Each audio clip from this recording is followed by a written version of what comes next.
उन सुन के कितनी माता कन्या भाग के आ गई। उन गैल ने कौन देखा, कौन के सोचेगा, घर के कहेंगे कि ना कहेंगे, किसी की परवाह नहीं करी उनने। जो दादियाँ कहलाई और उन मले गनखरी गई, एक आदि रह रही है, रतन मोहिनी रह रही है, और उसका भी नज़दीक सोमा बर्थडे आवेगा।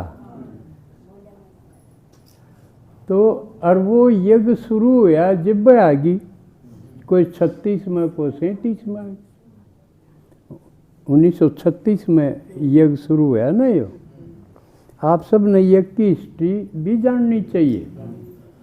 तो शुरू में आ गई, कोई 36 में कोई 37 में आ गई।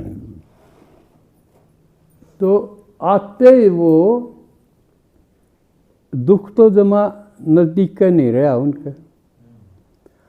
अब देखो इसका मतलब 100 साल के करीब, कोई 90, कोई कितने, इतने साल खुशियों से भरपूर रहे हो।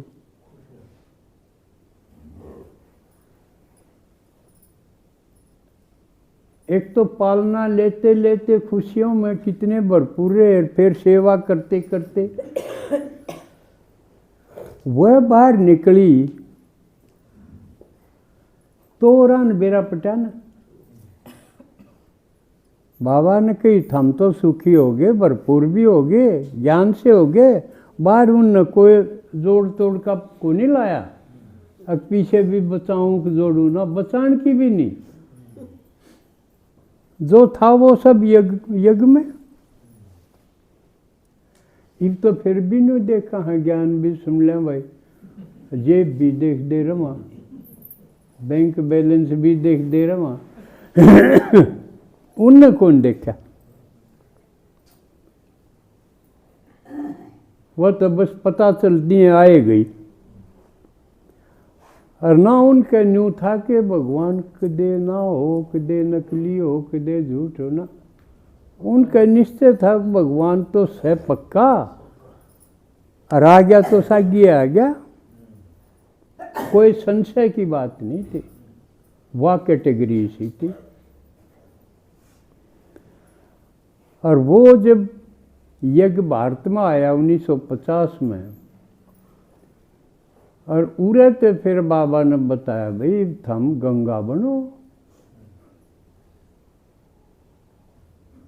नदियाँ जिक्र हैं वो सिंचाई करें, हरा भरा करें, कितने भगत हैं बाट देखे हैं, इब थम बाहर निकलो।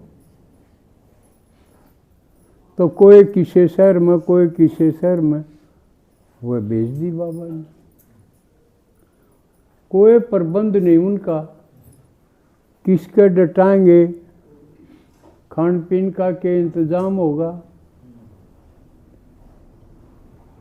ये आपने पढ़ा होगा ना।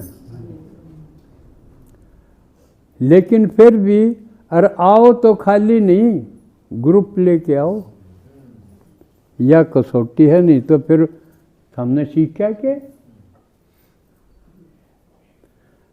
जाओ प्रबंध अपना आप करो और सेवा करके ग्रुप लेके आओ।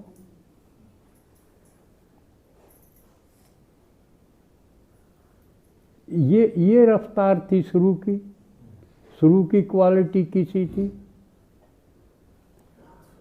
इब उनने देख के फिर और आए जो पढ़ी लिखी भी थी, बहनें थी, वह दादियाँ कहलाए। ये आई पढ़ी लिखी, उन्होंने देखा भाई ये किसी है, जिस शहर में गए उनके संपर्क में आए, तो वो दूसरी कैटेगरी वो आई।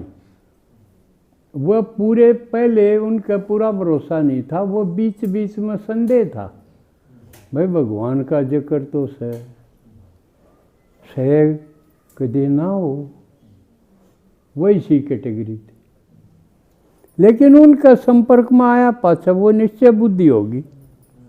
उनका स्वरूप देख के, उनका चेहरा, उनकी चलन, उनकी बोल चाल सब देख के, उनका रहन सहन देख के, धारणाएं देख के उनका पक्का निश्चय हो गया, बिल्कुल है अरीब, यूँ थोड़े दिन का खेल है, यूँ समझ में आ गया, यूँ चक्कर अगल ने नहीं हटना चाहिए।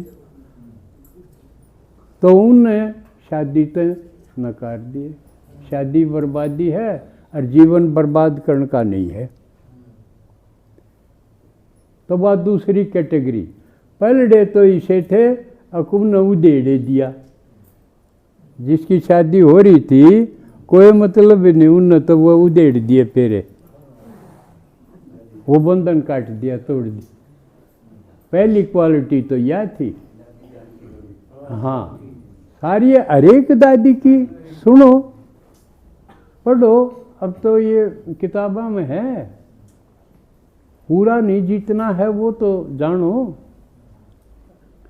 आज हम 2 का, क्योंकि 11 तारीख को गुलजार दादी का भी अव्यक्त दिवस है और दूसरी चंद्रमणि दादी का भी 11 मार्च का है। इन 2 का थोड़ा थोड़ा कराएंगे श्रद्धांजलि क्योंकि ये सारे अपने पूर्वज हैं।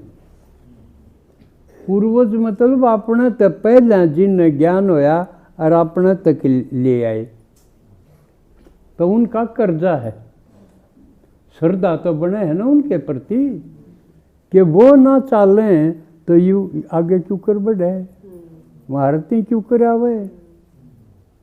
इसलिए उनके प्रति श्रद्धा तो बनती बनती। तो एक तो चंद्रमणि दादी